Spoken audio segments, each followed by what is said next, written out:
connection is holding up as it should. Hello, everybody.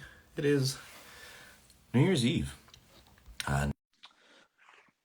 Last minute kind of, we're doing an episode today. Might as well. Hi, everybody who's coming in. Let me make sure that my audio is good. I realize I picked a very, it's nylon. We'll see how that audio goes. Well, hi, everyone. It's 4:30 on December 31st. And we're here. We're going to talk about Inside Out today. As you probably can tell, I'm mildly under the weather. I would say it's mostly allergies, at least when it comes to hot and cold and hot weather and stuff like that. Let me hail the Sean. Hold on. But yeah, feel free to submit any questions you have about the truck at the moment in our little thread below, as well as there's a little like sub-genre, that little area that we can check out. And we'll pull it up at various times. Oh, wait, there's Sean. Let me see, let me bring him in, let him in. Yeah. Hey. What up, brother? How's my audio? I know I'm wearing like a nylon. Fine. I mean, you can hear it when you do that. Okay. I mean, I think I'll be fine as long as I stand like yeah. like a linebacker or something. Yeah. So. Like a Tecmo Bowl linebacker. Yeah. Hi. Hello. John Madden. And we've had it has been a whirlwind of celebrities passing away in the past 48 hours. You're right. Yeah, John Madden, Betty White, another. That's a trip, man. I didn't think about that. You're right. Because I remember, I mean, dude, John Madden being like we've been playing Madden football games since we were children. Like literally, since Nintendo 64 was the first time I played it. That's the first time I heard his name. And our parents and our grandparents know John Madden as the coach. That's a trip. Yeah. And I remember, like, I feel like the Madden games were like the first series of games where they were like, these are good football games. I mean, Blitz was awesome. Blitz was amazing for different reasons. Blitz was pretty tight. Blitz is probably my favorite football game. But nothing frustrates me more about, I mean, I understand why. Like, when you go to an arcade and you're like, I want to play a game of Blitz, and it's like every quarter is 50 cents. And you're like, that doesn't make sense. So, how was your holiday? My holiday was pretty wonderful, to be honest, man. Got to spend a lot of time with family and just a good overall time. You know, I don't know. It was a needed time. Nice little break. How about you? It was good. I didn't put any requests off at work and miraculously got Christmas Eve and Christmas Eve off. I worked Christmas Day, which was fine. I drove on a nearly empty freeway to work. Just had a chill day. I don't know. There's times where it's like I really want to do like road trips on days when there's like major holidays. I mean, like I'm just going to be on the road on New Year's Day. Yeah. You know, getting that all organized is interesting. It'll be fun. Yeah. Like group of people. I mean, any road trip with regular people is always fun, as we know. But that would be a good time. I could see that. End up in a podunk town on some random holiday. Yeah, just showing up. Good. Merry Christmas, random town. We got New Year's coming, man. Happy New Year's to everybody else out there. Happy New Year to everyone that's tuning in. Yeah, we're just kind of do a little bit of a quick recap, a little bit of plans for the next year, and then we're gonna dive right into Inside Out. I just finished watching it. I got off work at like 2, came home, had some soup, and watched Inside Out, and here we are. For an episode of Sean and Marco in the evening. Even the late afternoon. Should I put on my afternoon voice? Hi, everyone. Today we're going to be talking about Inside Out. I don't think you have to go any deeper, my brother. I think you're already in the pocket. This sounds like death. It's like Robert Evans here talking about, this is the audiobook of The Kid Stays in the Picture. And if anyone who gets that reference, that'll be fun. But yeah, I'm pulling up your show notes because Sean is the show note champion. I'm sitting here going like, I'm watching the movie 10 minutes before we go to air. You're good, And Sean's dude. You're like, good. let me send you my notes. They are Well, formatted. I'll send you all the cliff notes of not Yeah. what happened, but all the different things we should probably talk about with it. It's Yeah. such a, I mean, we haven't touched the movie yet, and we will, but Yeah. this is a real Sean the psychiatrist stream right here, going through the watching Yeah. this movie. It's a real dissection of what I'm sure things we can all relate to. But Yeah. before we get into that, just this year in review, we're over halfway through all the Mm-hmm. Pixar movies. Yeah. We're trying to establish a bit more continuity for you guys. We're doing whatever we can to make sure we can at least get on the right days for you, so you can Mm-hmm. have content every week. Yeah. Um, I think it's been pretty wonderful, us having the Chosen One as a sponsor. I think that was a really nice little come up from you, Marco. I appreciate that. If you Yeah. haven't checked them out yet, check them out at thechosenone.com, CHOSENWAN.com. And then yeah, dude, all the people who like continuously check this out, whether it's on here, on Spotify, on Mm-hmm. Amazon, wherever you're doing it, we recognize you. And especially the ones that check us out here on Yeah. Instagram, we see We those see the names. names. We see the It's names and we fun to recognize interact them with every you. week. Yeah, we talk Yeah. about you. You're an inspiration for us as well. So thank you for all that. Mm-hmm. Um, I think if I had a resolution for 2022, it would be to just be a better friend.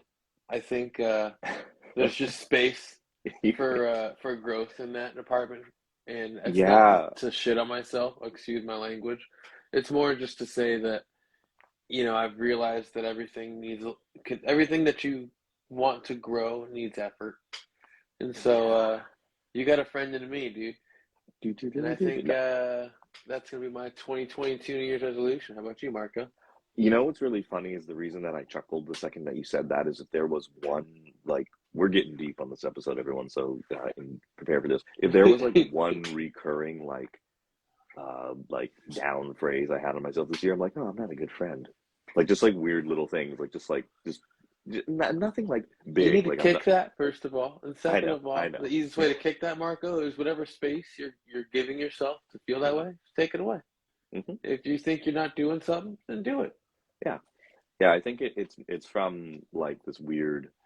I think it's that like isolation thing that's been happening the Yeah, past 2 years. And so it's like you're kind of like, all right, I don't have any new interactions um, to really bounce off of. So now you're like, okay, well, let's let's just roll through the backlog and look at it's a everything weird through. time for people Yeah, our age that have gone through this. I think yeah, just because we're already once you hit 30, dude, you're already on like a social decline. You don't really have the same desire, at least in my opinion. You don't have a lot of the same desires yeah. to go to the It's same places that you did socially.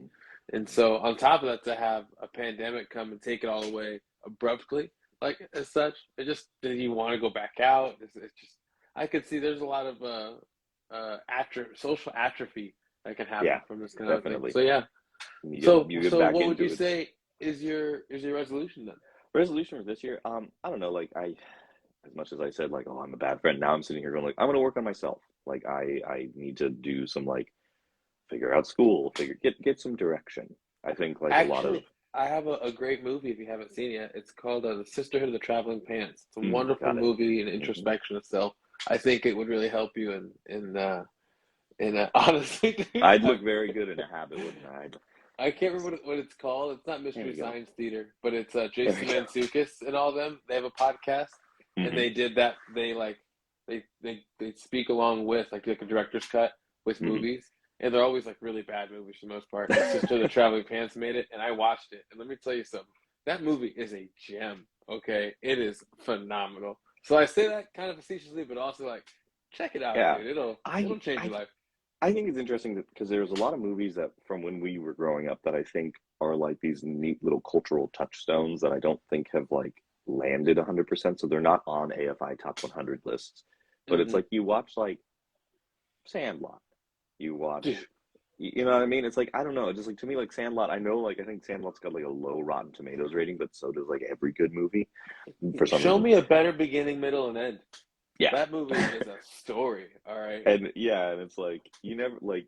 I never fought a giant dog, but we definitely like wish we had that many Rector sets. So Yeah, dude. I wish I had those at all. Those were like gone by the time we came around. yeah, We had I Connects, and the yeah. Connects had like machines, Connects machines or something like that. That was Mhm. cool. That was rad. But yeah, All right. I would say yeah, just um, yeah, work travel more when it's safe to do so, safer to do so. We can get caught up in the whole wording of Yeah. that for another time. But yeah, I don't know. I want to do some things. I got things to do. So moving Marco forward, Bangiorgio. Things to do. things to do. That'd be things to do with Marco. Hi today. Sandlot love. I'm with Dun, you. dun, dun, dun, dun, dun, Okay. dun, dun. So this is the movie Inside Out.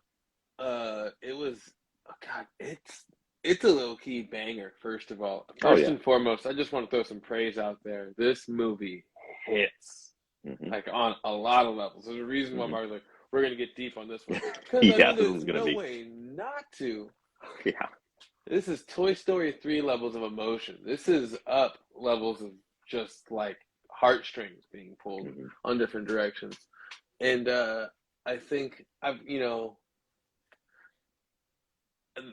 originally I thought that this would be just kind of not a movie for me almost, it just kind of doesn't seem like a movie that would really hit a broad audience, and it Hmm. totally does because if you made it to adolescence, you were a child at some point, so you're going to understand a lot of the issues that the child our protagonist goes through, Hmm. because there's really three protagonists in this movie. You have joy, sadness, and what's the girl's name? I just lost it. Riley. Riley and Riley. Hmm. All three are our protagonists, all with their own set of problems that they're dealing with. Hmm. Yeah. It just I think it's interesting where it's just like you think when they've dug as deep as they can emotionally, or just like and even like the abstract like putting images to these abstract concepts. I think it does an amazing job at that. And I think what's fascinating is they talk about how like this movie like helps kids kind of like put into words their emotions, like, oh, I feel like this, I feel like that, and this, and Yeah, a visual representation of what nostalgia is, which we'll get into later. um, but yeah, it just when I saw it, what I think was really funny is when I saw this movie, I saw it as a weird double feature because I was like, hmm okay, I need to catch up on movies, um, and I watched Jurassic World, went to lunch, and then I went and saw Inside Out.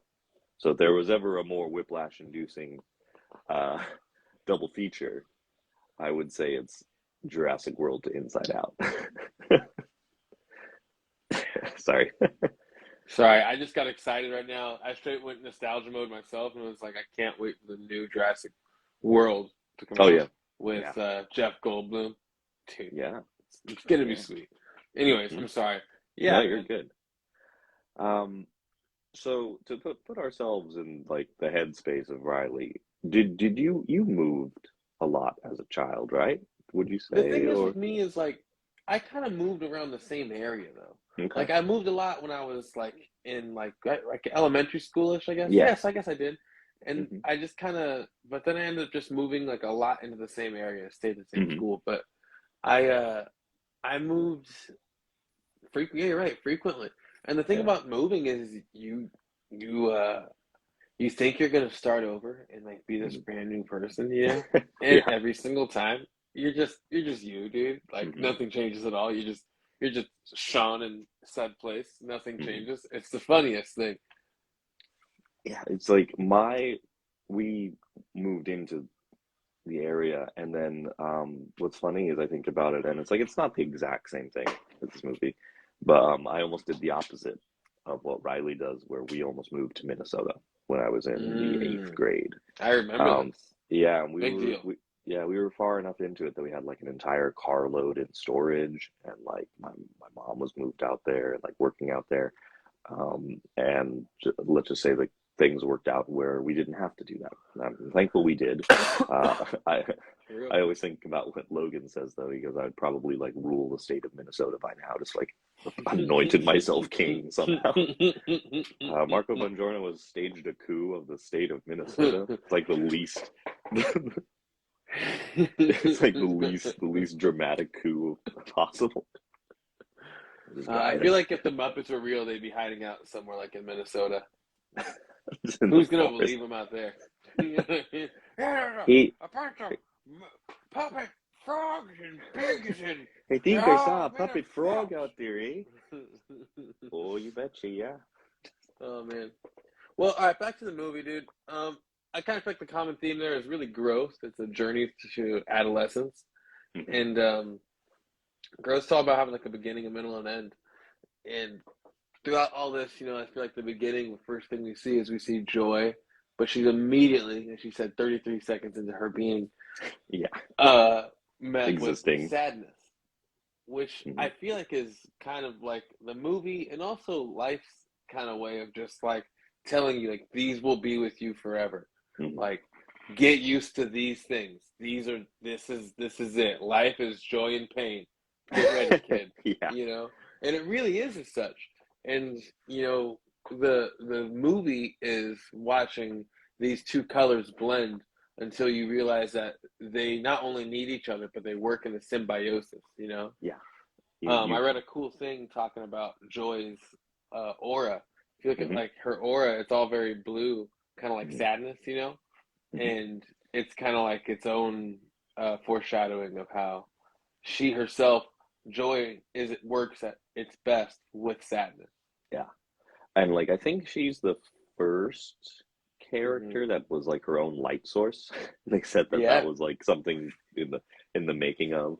Well, the thing is they were only going to do Joy with her skin as such, with that glowy skin. And then what ended up happening was they loved it. And so they decided, okay, we're going to do all of it. And they greenlit it without the approval. And so they greenlit it, and then they find out what's been greenlit, and they get in a lot of trouble because they're breaking the bank on just hours spent creating this new glowing skin. It's like trying to do basically, because it's a new technology again. It's trying to do Merida hair now, but on everybody. It was the undertaking. Oh god. With also another fun fact, it's like a 45-person team, which is like half the amount of people as they normally put on these Pixar movies. So I spent a lot of time reading the fun facts today. Oh yeah. But yeah, I don't know. I was trying to figure out why it was they only used 45 people. I couldn't figure out why. I think this was definitely one of their more experimental films, so maybe they were I'm sure there's somebody who knows, but I don't know. I feel like they had a lot of crazy ideas bouncing off the wall. Just the hallway of the abstract thought. Yeah, well, that was supposed to go a couple different directions, and then she was supposed to get pulled into this like whole. Joy was to get pulled in deeper into all that essentially, whereas everybody else makes it out. That was a conceptual thought about this, along with like, did you know there was going to be like 27 other emotions that were? Oh yeah. And it would have been well. I think it's interesting how they were able to get it down to those core five. Because I was sitting there going like, I guess disgust is a thing, and then when they explain it as they do, where it's like, okay, well, this prevents you from getting poisoned. You're sitting there going, what is this? Yeah. I just say this, which makes sense because I think about like later on in life, you're like, ooh, this smells like methane. You're like, oh, cool, I just saved us from dying of, monoxide poisoning or something. But yeah, just I think it's kind of a trip though, just how it just, I don't know, how in life we find ourselves in these crazy circles. Pixar in their circles. Here we go back to circles, common theme. But how, you can find yourself in the saddest place. And it's not until you find yourself accepting that sadness that you find yourself moving forward. And a lot of times right after tears comes laughter, dude. It's just a total trip. Because if someone catches you crying, you start laughing almost immediately once you start feeling any better, Yeah. Yeah. So I think this movie summed up that whole feeling of like being new to an area. I never really like moved schools, but I feel like, elementary to middle to high school, you always kind of had that new crowd. that you would like have to reintroduce yourself to. And like you said, it's like I'm gonna be the coolest Sean. I'm gonna be 6'5". I'm gonna be suave. I'm gonna speak 3 languages. I'm gonna be good at all the sports. And you walk up, you trip, you fall, you laugh, you get going. You're still Sean, and you're not any of those things. You can't. It's not how it works. Yeah, it's just like you can't reinvent yourself too much. No, you can. I don't know if you can really reinvent yourself. You can make decisions. I guess you can reinvent yourself. Yeah, to a degree. Yeah, I guess I could see it. I don't know. Every time I would try to go, you just end up being the exact same person. It's a good time. I like that, Sean. I think another kind of just keynote that we find here is that sadness can feel good. I think this kind of goes to what you were talking about earlier, nostalgia. When she touches a happy memory. Yeah, just that like I always just think about the Mad Men quote for those who watch Mad Men, where they're just like nostalgia literally means like pain from an old wound, and it just brings you back this specific memory and action and stuff. And it's like I think growing up I was overly nostalgic about a lot of things. Maybe even now I still am, but I think there's something to learn from that. You're not constantly chasing that feeling, but you're trying to find something kind of adjacent to that. I always think about when people one bit of advice that like is popped into my head this year that someone told me was basically like don't repeat too many experiences, whether in work or life and stuff like that. And I was like, oh yeah, that makes sense. Like he goes like try to do new things, even if you've never done it before, within reason, of course. But that's just something that's stuck in my head this year. Probably I'll apply it to next year. But yeah, just I mean, as much as we're diving into like the heavy hitting portion of this, there's some pretty good gags in this movie. Oh, there's a whole list of shticks, dude, that just goes on and on. Just between like the brain freeze, wonderful idea, and everybody can't move. Just the way that's just instant paralysis. We're like, you don't feel anything, The idea bulbs, what a great concept. The idea of just looking into a light bulb box and finding a bunch of ideas. The Dream Theater, which was loosely based on the Pete Docter's experience at SNL when he was recruiting Bill Hader. Oh gosh. Mom and Dad Brains, the whole single gender, very generic. Like just you could tell it was them. It was so good. Yeah, the fact that like different people are driving those things too. Yeah, you see who's in control. I think that's a lot of interesting analysis where you're like they're not angry, but then they're just like that's the overbearing emotion. But and like too, I think like people have gone into it like really deeply on that, and it's just like I don't know if it's that detailed. But well, I kind of get it because like with the mom. Like we just go back to sadness a little bit, you were talking about what nostalgia means and how it's really just pain from an old wound. Another one I heard that's kind of a similarism in the same vein is grief is love with nowhere to go. And so I think that's kind of where that falls into the sadness category too. And love inherently isn't a bad thing. And sometimes love can cause pain. And I think that's kind of where you find this like we all have this negative connotation of sadness, but it feels good to be sad sometimes. I think that's part of why sadness looks like a comfy Sunday in, She's wearing the sweater and she just looks like a nice book with a nice cup of hot cocoa, which isn't bad, sometimes you need it to just do you, and that's okay. And the whole movie kind of leans us into that whole thing. That along with the loss of Ping Pong, which just hurts so bad. Yeah. That really right in the feels. Did you have an imaginary friend growing up? I did. I think he was around until I was about 5. Probably when we moved to the new elementary school. Yeah. I feel really sad because if I had an imaginary friend, he faded away all the way. I cannot remember. Yeah, I just remember it was just like another kid. That's all it was. It was just like there was nothing like special. He was just like a normal kid. Like it wasn't like magical. It wasn't like it was oh hey another kid. Hi. Hey, hi. And that's all it was. Oh man. Well, I thought Bing Bong was a wonderful vessel to convey how things we leave behind still shape us, and like a Hmm. lasting footprint. Just like how so much of who Bing Bong was still a part of her. You know what I Hmm. mean? Hmm. Just the imaginative and like just he just knew just that insight. I don't know.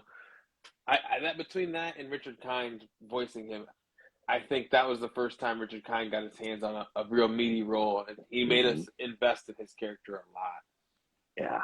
That there are very like double duty voice actors at Pixar, and I think it's interesting that Richard Kind went from Molt to Mm-hmm. Bing Bong, two completely different roles that are impactful in completely different ways. But whew, yeah, They're still very similar people at the same time, you know, yeah, just like kind of not too sure of themselves. and incredibly good. Yeah, You know what I mean? good Just natured. got the just got the wrong end of the stick. Mhm. Um, The cut one cool fact about it too is the color on Bing Bong's little flower right there represents all the different emotions, which is mhm, really just a representation of how he has control in any given situation. He's kind mhm, of the controlling piece. If you know anybody that's on the spectrum at all, a lot of times they have like totems, and those mhm, totems kind of bring them back to center, and that's kind of what I feel like Bing Bong was for Riley, just a centering tool, something that kind of helped her find out, where that everything is okay no matter which where you're at, it's okay to be that way. mhm. Um, he also touches our pizza man truck at one point on the train of thought.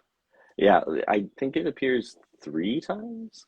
3 times, I It's said. technically it's four. Is it? It's three. It's because it's in two different scenes in the same bill, same place. It's Got the it. same Got it. scene, same setting, but Mhm, two different scenes. So, but in the control room, it appears twice. But it's never really clear. It's always in a memory ball. mhm. It's kind of boop, kind of tucked in there. Um, Did you notice the plot hole when you watched it the first I time? don't usually look for plot holes, but what did you find? Oh, so the when they first appear on the other side, and they're going through all the old memories that are on the other side, and the people are like sending them back to her brain immediately, or Hmm. or erasing them essentially. Oh yeah, you could flip them through the. You could have just flipped it through. You Yeah, could flip them all I through. feel like it would be like kind of an access code kind of thing where it'd be like only the uh those workers. I don't know. I don't I know. hear you. I hear you. But I get you. Uh, I get what you're saying. Yeah. they asked him about it, and they basically said like they could have sent back the core memories, but they still needed joy at the Yeah. wheel. Hmm. Otherwise, there'd have been no joy. Got it. Oh yeah, because then those memories would have been. Hmm. Yeah. Yeah. Do So you have a jingle that ever pops into your head? yeah, all kinds of them, all the time. I I got always get. JG Wentworth. I got three that just came to mind. JG Mm-hmm. Wentworth, Mm-hmm. Greenlight, O'Reilly. Mm-hmm. To some. Oh, dude, I get the keys Oh from yeah, Van Nuys, or I the get Gated the was it? Gallopin. I got Do you some dude for remember? days. You remember the Crossfire game in the '90s? No, no, no. It How's was that like again? you're shooting ball bearings at like a spinning plastic thing, and the commercial was ridiculously hype, but it was like you're literally just spitting ball bearings at a game. Anybody who's Uh huh. listening, just go to Crossfire board I feel game. like I remember these now. They're like Yeah, ankle it's busters. yeah, and it was just this like commercial that had like a heavy metal band playing the theme song. Um, what other weird ones? I usually just have like pieces of tunes, not really like a jingle, but Mm.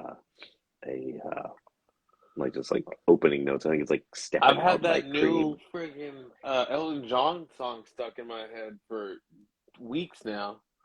Cold, cold heart. Oh gosh, I always when I think of the new Elton John song, I think of the Gorillaz song that he's on. That's really good. He's on Yeah, YouTubing that. yeah, it's very catchy. is very I fun. will.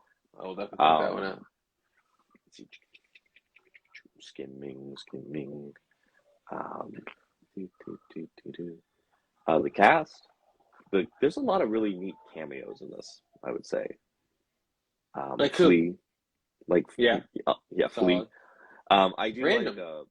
yeah, it just kind of popped up out of nowhere. I do like I think it was Frank Oz and Dave Goles, Mm-hmm. doing um, the two little like police officers where it's like, no, it says my hat, no, but it's like Yeah, arguing too. outside of the subconscious. That was solid. Speaking of Muppets on the mind. I think Lewis Black was the most solid casting of anybody out of this for Hmm. Anger. Hmm. That was phenomenal. Yeah. Originally it was supposed to be Fear and Joy that were going to go around together, but they Hmm. rewrote it into Sadness. Hmm. Okay. Let's see. Let's see. I like how they're all shaped like everything that you would imagine. Yeah. Like how disgust is shaped like broccoli, sadness is kind of like a little teardrop, Hmm. joy is a star. You got a brick for Anger's a anger. brick. Yeah, What are you dude. based on? A brick. I'm shaped like a brick. What's it to you? Oh man. I think what was really neat with this movie was just like the concept of the islands. I think that was kind of just putting just all these little concepts they introduced that just makes sense. I don't know, Well, just that plus like the whole deep pit of despair that they found themselves into. You know what I hmm. mean? How like depression just kind of feels like a hole where like you don't Hmm. even feel, and how Hmm. the control panel goes like to black almost, Hmm. where it's like no, nothing works. You can't just make me happy. I'm not just gonna. And Yeah. it's not until I mean, like I think what they want us to say would be like it's not until you reach acceptance that you can find your way through, which I Hmm. guess might be true. But I think it also kind of speaks to the But pursuit of happiness. Thank you. The pursuit of happiness. Happiness can be fleeting at times, and so like it's.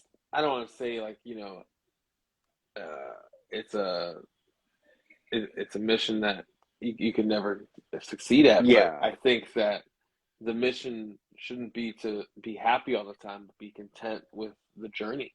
Be yeah, okay with, be at there peace with was the fact that the boat's gonna rock from time to time, and it may even capsize, but hmm. you're gonna be okay, and we're gonna make it to this other feeling again, Hmm. and you know, just how cyclical the emotional nature of life can be, Hmm. emotional nature that life can hold for us. I don't know how to say that. There is a really good clip that's floating around, and I think it's from an old actors roundtable where I Mm-hmm. think it's like Tom Hanks and like De Niro and a bunch of people. And there was a quote that it always happens where they put a really good sound bite and then they put really loud music over it. But I'll find it somewhere. It's Tom Hanks talking about like life, and he talks about how um, the best phrase to apply to just about everything is "this too shall pass." Whether it's something, all the Mm-hmm. joy, yeah, this will live in it. It's Yeah. gonna go away, and then or it'll transform into something else, and you're having hard times. That too will pass eventually. So it's just like kind of rolling with the punches, Kevin and Durant had a similar thing, similar kind of breakdown where he was talking about how, he doesn't try to be happy anymore. It's because like it just happens all the time. He's been happy. He's been all the things that people think make you happy. He's had all those things, and they didn't just bring happiness. They also brought the same amount of happiness. They brought that amount of grief. They brought that amount of excitement. They brought that amount of mhm, letdown. That they brought so many things, and so his whole thing is about trying to find peace now that he can kind of control the variables enough to always be okay with whatever situation is at hand and be okay mhm, with whatever's happening and whatever he can't be okay with that he has the wisdom to know that he can't control it. It's the serenity prayer is all it is, man. And it's true.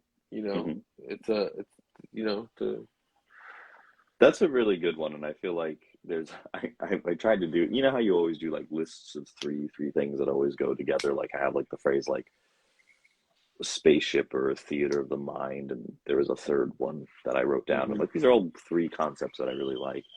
And then jumping back to you, I was like prayers that aren't really prayers, like the Serenity Prayer, the Tenacity Prayer, and then there's like a Mm-hmm. third one, that Mm-hmm. or like The not Irish prayers, but blessing. like yeah, that I think They are, were yeah, I hear you. But I mean, it's kind of just speaks to because those are words. What's really cool about those kind of things is those are words that have lasted thousands of years.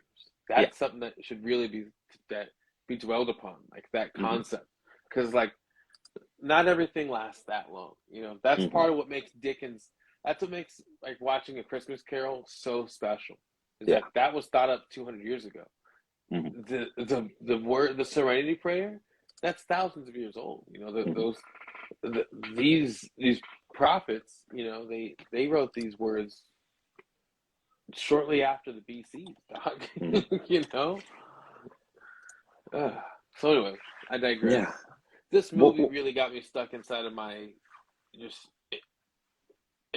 I've been introspective the whole day, just mm-hmm, sitting here with it all day, just because, man, like there's so many of these lessons that this movie tries to teach you are lessons that you learn over and over and over again, and you just, for whatever reason, you don't realize that you're learning the same lesson until you've learned that lesson again, you know? mm-hmm, Because it is okay to be whatever emotion it is. And sometimes you rise and you rise until you realize it's okay. And you don't even mm-hmm. realize you learned the lesson because it's just okay all of a sudden. But that's what it is. You've encountered this before. I know how to react to it, and it's like this.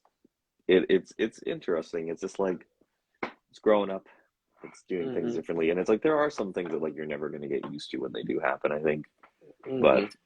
there are definitely things where you're like, oh, I've had this happen before. I know this happened. Like, okay, and like, not even to say like you're jaded by it. It's like there's a difference between being jaded and being able to like mm, anticipate and Well, to kind of. it's a balance. It sounds like at least that's what they seem to portray, especially with like Hmm. the mother who seems to be the most leveled of all the characters in the movie. Hmm. She seems to always be. She's the one that wants to call the cops. She's the one that asks the right questions. She's the one that's in tune to what her daughter's actually feeling. Hmm. She just seems to be the most uh, emotionally stable and mentally stable character of the movie. And Hmm. so when we get to see her insides, what's going on? First of all, sadness is at the wheel. You know what I'm Hmm. saying? Which just kind of tells you that sadness isn't just straight sad. Like Hmm. and sadness doesn't seem just straight sad. Sadness seems content in that whole thing. Hmm. Everyone else seems pretty happy. They still have their differences. They wanted what's her name? Anger wants to be with the helicopter pilot still. You know what I mean? Like Come fly there's with still a me certain together. amount. Yeah, there's a certain amount of pull towards different directions Hmm. that is inside of all of us. And there's a certain amount of emotional output that's acceptable essentially from Hmm. anybody, and we all push those boundaries in different ways. But what you notice with her is that there's a moment to kind of stop, check with the board, and Hmm. then move forward, which some of us don't have. That some of us, like Papa Bear over there, have anger at the wheel. You know Hmm. what I mean? And so sometimes we're going DEFCON. We're going DEFCON 2. That's all, and that's all we know. Hmm. That's the way it's gonna go. And so, as we grow, we kind of fall into the mechanisms that work for us, I guess, as well. Yeah, I mean, I think like with the habits that you fall back into, just being able to pull yourself out of it and be Mm-hmm. like and recognize, oh, these are the habits I have. Instead of like, oh yeah, no, I'm reacting how I should. And you're like, no, you're reacting how you always have. Yeah. And it's being able to kind of pull yourself out of that and like look at it from the outside is a talent that isn't cherished enough, I guess, or like it's a tough talent to hone, you know. Yeah. Um, Emotional intelligence. mhm. Yeah, I feel like recently that's been on the forefront of a lot of conversations with people. I think it's good.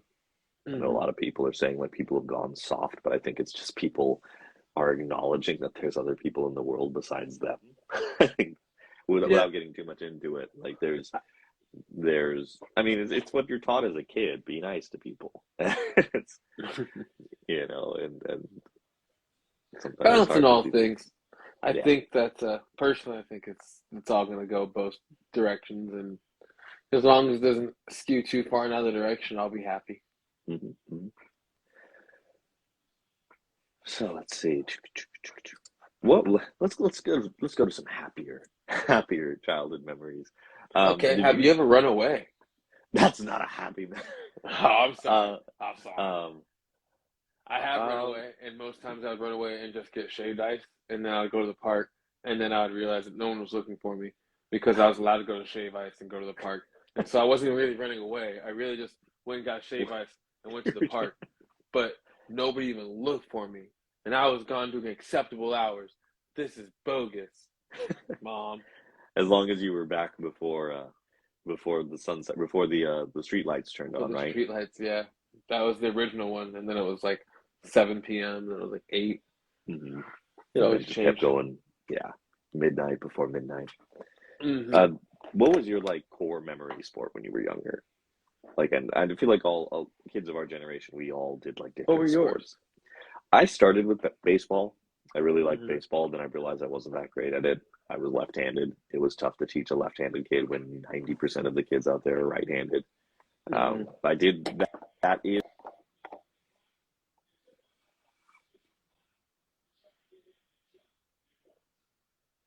uh, left-handed because I was having trouble throwing the ball, and the coach was like, "You ever tried throwing with the other hand?" I'm like, "What do you mean?" And he's like, "Throw with your other hand." And he's like, "Yeah, keep throwing with that hand." Just okay. It's Um, so funny when you're like, "Was I that bad?" it was yeah, it's like, did I look that bad that the coach was like, something wrong with you, boy, something wrong with you, kid. Throw with the other hand. Um, It's like a perfect throw. yeah. All of a sudden, I've been Division One ever since. This What's it? boy's got heat. Rookie of the year. Shoo! Break my arm. He's a And then natural. I did it with Marco AYSO Bean. with Sorry, with like really mean. no, you're good with I did soccer. In soccer, I was bad enough at it that like I didn't have accuracy. I could just kick it really far. So what Mm-hmm. would happen is they're like, Marco, you stay on defense. I'm like, okay. And I would just like kind of wait, and then I'm like, oh, here come the forwards, and I would just run at them. And I'd usually, I was quick enough that I could like see where they were going. Like I couldn't. It was the funniest thing that we ever did once. I think I was like 10, 10. I was like the mid guard, whatever, the mid guard.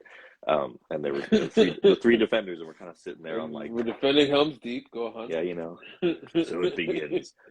And I said, hey everyone, I'm gonna say like we have a plan. We're gonna do this. We're gonna see if this works. And we told our goalie that we were gonna do this, and the forward of the other team was like coming at us, and then I go, do it, and all of us just converge on this one forward going, ah! Just screaming at him, and he kicks it over us right to our goalie. And I remember at the half our coach was like, all right, Marco, I know you were the one that came up with that. That's only going to work once a game. Don't do it again. Every game, do the thing. Do it now. No, I just thought it was so funny because we were like, do it. Ah! Just three kids. Why is that in every kid's like thought book or something? Because there was a kid, Stephen Long, that I went to high school with. We went to high school with, and in middle school in NJB, he did the same thing. He was trying to guard Nico, and this fool kid, They don't know just what to do. wailing. And like, no, Nico drained like 2 threes on him. Was like, I don't know what this kid's screaming for. It was hilarious. Oh man, that's Pretty great. sure one of Yeah, I my feel like my fingers is. core memories would probably be like going to a Laker game with Mama Bear. Uh, I'd say it's probably what else is it? I used to have like me and my older brother used to do like this is silly now, but we used to do like rollerblade and skateboarding and Mm-hmm. just like scooter gangs and stuff, Mm-hmm. and just like that whole time doing that, like just like being on wheels with Mhm. my family. You know what I'm saying? Like, Childhood in the 90s was all on yeah, wheels. dude. Like there's this one thing we'd have, and like we would take it out like up until like we were like 16. It was fun. It was so much fun. But it was like, remember like Little Tikes used to have like a whole line of like of pedalable Yes, yes. like And vehicles that they were had like full. somewhere like, yeah, exactly. So the one that I had two handles like this on either Mhm. side, and they were like right here, and it was like a Corvette, and the revolutions on it were pretty large, so you can Mhm. get going really fast on this thing. And we'd be going, and you could just hit it like that, and you would just start spinning. And we would take that out as like 15-year-olds and like be like in like a rollerblading gang, really just my Mhm. brothers tagging and stuff, and we're like rollerblading around like the middle school and stuff, being Mhm. stupid. But we'd take that with us, and it was so much fun. So like that'd probably be a core memory. Uh, and then I don't know, maybe just like I kind of want to like the craftiness. That was my auntie Gail. She always had us doing like crafty stuff, whether it was Mhm. like building something or being outside. That's probably a core memory. I remember a lot of And like playing in the uh, backyard, riding around, like rode around the block on a bike, and you'd get to know like you got to memorize the cracks in the concrete. Oh, that's one yeah, to avoid. Did you ever, that was the thing.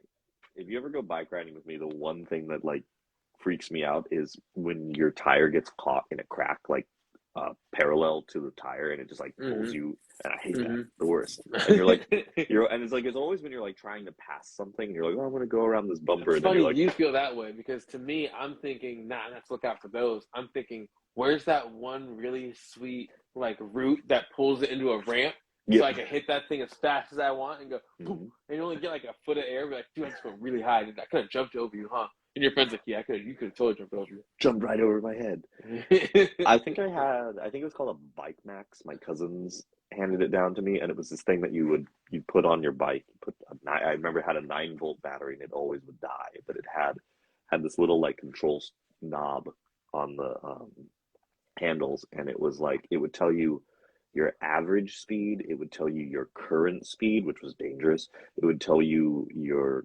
current distance, and then it had a horn. That's cool. And it would like you would be going and you're like 16. I think it was like 16 was the fastest I could go when I was a kid, and I think I went 18 downhill. I was like, oh man, I'm going so fast, Holland. hauling. And now we've got bird scooters that go 20. That's Yeah, terrifying. dude. Those are fun, man. There, They're I think it's so much fun. I like the birds more than the limes. Limes go Dude, a lot faster. I got a when lime we when I were was in like, Denver, mm-hmm, we were like off roading them and stuff. It was bad. We were drunk and everything, and I definitely caught air like 3 or 4 times. Like it was sick, man. I hit like a four step, went down. It was so much fun. It was I just, wild. I broke a bag that I was holding. I was holding like a paper jeez. bag, and like I was getting so wild, like it just flung, and then like the front of it ripped down. It was all messed up. I had to like Yeah, ride the rest of it with one hand, all messed up. we Good rode through time. like not a riverbed, but like through like a bike trail near in San Jose, and I was like, I'm gonna see how fast this can go because I used to ride that like GoPed scooter to school in high Hmm. school. I was one of those kids, and I was like going on the line, and I'm like, okay, it's chugging along, and I'm just like watching the speedometer go up. I'm like going 20, 25, 27 miles an hour, and like, I don't have a helmet. Probably should slow down. Just let it kind of slow down just a little bit. Death I've death taken is you down something. some hills where you're going about 20, 25 on your skateboard, to be honest Yeah, with you, Marco. yeah, that's a I've put you in some positions where you've done that. That's yeah, true. That's definitely real. yeah. I think the craziest one was what was it, Pasadena that one time? In I Pasadena? took you to Pasadena with me. Yeah, I think it Did we was. hit the streets or did we hit the There was a parking structure. There was the a parking parking structure structure? Okay. where the it was on the top floor, but it had like no one A was really parked up top, really and it was wide real top one. wide. Yeah, Yeah. that That one was was fun. zipping. We would hit so growing up with my cousin, we would hit I think it's called Orange Grove right Mm-hmm. there is what it's called, and it goes right into the Rose Bowl. And if you're familiar Mm-hmm. with the Rose Bowl area, it's a bunch of it's literally in a bowl of streets. Like all the streets dip down and probably about maybe 2 stories, probably about 200 feet. I guess not, it's more than 2 stories, about 200 feet down. Mm-hmm. And it's like a really steep incline. And we would take the street all the way into that and out the other side. It was so much fun because you could go so fast down that thing. So, anyways, the parking structure you're talking about, that's really fun too, man. They started locking it up though. Big bummer. Of course they did. No fun allowed. Yep. Maybe try. I'm trying to wheel it back to going down Inside Out. hills, San Francisco, Inside Out. Well, I mean, we're just talking about our core memories, really. Yeah. Like these are all really just things that are shaped off my core memories. Yeah. At the same time, I don't know, man.